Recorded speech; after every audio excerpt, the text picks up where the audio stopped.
Hello friends, good morning. Welcome to my amazing sa pyara sa channel Physics Universe. I hope you are all fine at your home and we are enjoying this online lectures. So guys, today our topic is the experiments of Faraday's and Henry. So before we are moving on to this topic, first we will have to discuss about the magnetic field and electric field and electricity. So earlier we discussed that electric current, whenever a conductor flow electric currents through it, then there will be magnetic field produced around that conductor. मतलब के electric current से हमें magnetic field मिल रही थी। Clear? तो क्या ऐसा हो सकता है कि मैग्नेटिक फील्ड के अकॉर्डिंग हमें इलेक्ट्रिक करंट फिर से मिले, मतलब कि कुछ तरीके से हम लोग मैग्नेटिक फील्ड को प्रोड्यूस करें और उसके as a result we get electric field. So ऐसा क्या हो सकता है? तो ये जो एक्सपेरिमेंट है that is done by Faraday and Henry. तो टोटल 3 एक्सपेरिमेंट्स किए।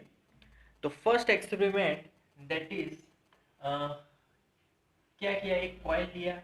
We know that coil are circular, तो सर्क्यूलर में कॉइल ले लिए।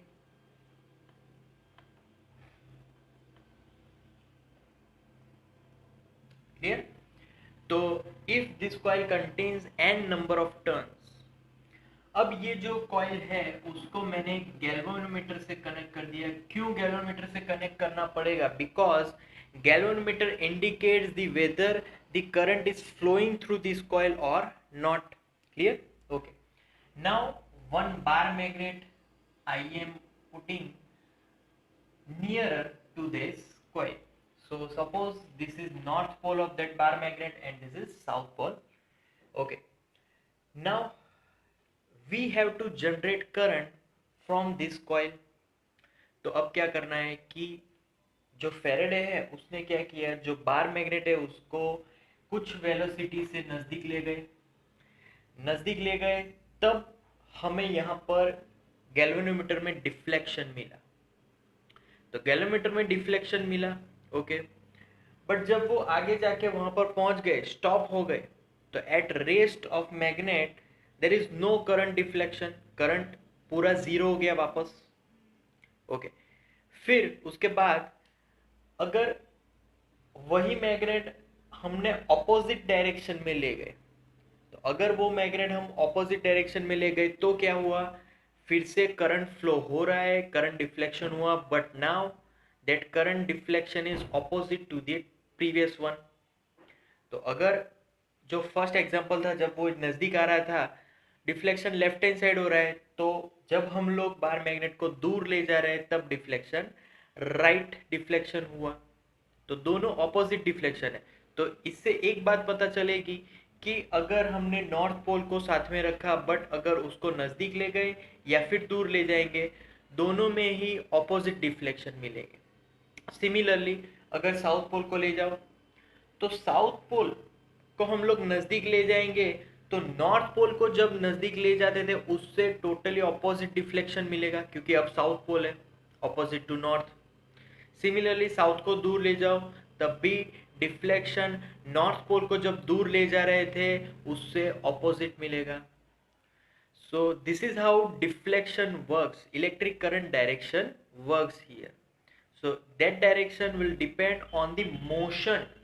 कौन सा मोशन है? Relative motion. क्यों रिलेटिव मोशन? बिकॉज यहाँ पर जो कॉइल है हमने रेस्ट पे रखी है, कॉइल का जो मोशन है वो जीरो है। तो relative motion is responsible for electric currents inside this coil. तो जब कभी भी ये डिफ्लेक्शन होंगे तब हमें करंट यहाँ पर फ्लो होता हुआ मिलेगा। दूसरी बात कि मैंने पहले ही बोला था कि यहाँ पर जो बार मैग्नेट है वो रेस्ट पे था, तब कोई डिफ्लेक्शन नहीं। सिमिलर यहाँ पर जितना स्पीड से ये बार मैग्नेट रिलेटिव मोशन करेगा with respect to this coil, उतना ही डिफ्लेक्शन ज्यादा मिलेगा। So deflection also depend on how fast this relative motion this bar magnet will move. तो जितना रिलेटिव मोशन ज्यादा होगा उतना ही डिफ्लेक्शन ज्यादा होगा, उतनी करंट वैल्यू ज्यादा मिलेगी। Clear? So this is the first experiment. Okay, now we are moving on to second experiment of Faraday. तो सेकंड एक्सपेरिमेंट में उन्होंने दो कॉइल्स ले ली। क्लियर? एक कॉइल जिसको उन्होंने गैल्वेनोमीटर से कनेक्ट कर दिया, ओके, और सेकंड कॉइल उसको हम लोग कनेक्ट करेंगे विथ बैटरी। यस, बैटरी के साथ कनेक्ट करने वाले हैं। Okay, clear? So this one is positive negative, current flow होगा पॉजिटिव टू नेगेटिव, यहाँ पर करंट फ्लो हुआ। अब ये जो हमारा जो कंस्ट्रक्शन है ये सोलेनॉइड है। We know that, earlier we discuss about this. तो ये सोलेनॉइड क्या करेगा, whenever current passing through this solenoid, यहाँ पर मैग्नेटिक फील्ड प्रोड्यूस होगा, कुछ ऐसा। क्लियर? तो मैग्नेटिक फील्ड प्रोड्यूस होगा, that magnetic field produced here also, क्योंकि यहाँ से हमने उसको क्या किया, नजदीक रखा है दूसरे कॉइल से। This one is C1 coil, this one is C2 coil. तो C1 और C2 कॉइल एक दूसरे के नजदीक रखा है, तो यहाँ से भी मैग्नेटिक फील्ड प्रोड्यूस होंगे। क्लियर? दूसरी बात कि जब कभी भी हम लोग करंट फ्लो करवाएंगे, मैग्नेटिक फील्ड प्रोड्यूस होगा, तो यहाँ पर गैल्वेनोमीटर डिफ्लेक्शन नहीं बताने वाला, क्योंकि हमें यहाँ पर रिलेटिव मोशन करवाना पड़ेगा जैसे पहले करवाया था। तो मैग्नेटिक फील्ड के कारण यहाँ पर अगर मैं C2 को आगे पीछे मूव करूंगा, फिर ही C1 का जो गैल्वेनोमीटर है वो डिफ्लेक्शन बता पाएगा। सो जैसे यहाँ पर किया है, जो नजदीक आया तो कुछ डायरेक्शन में गैल्वेनोमीटर डिफ्लेक्शन करेगा, और दूर जाएगा तो उसके ऑपोजिट डायरेक्शन में गैल्वेनोमीटर डिफ्लेक्ट करेगा। क्लियर? तो यहाँ पर भी relative motion is more important than the its current value. So current value कुछ भी हो, बट रिलेटिव मोशन चाहिए हमें। मैग्नेटिक फील्ड को हमें चेंज करवाना पड़ेगा, मैग्नेटिक फील्ड के चेंज से ही हमें यहाँ पर करंट मिलेगा और गैल्वेनोमीटर डिफ्लेक्ट करेगा। क्लियर?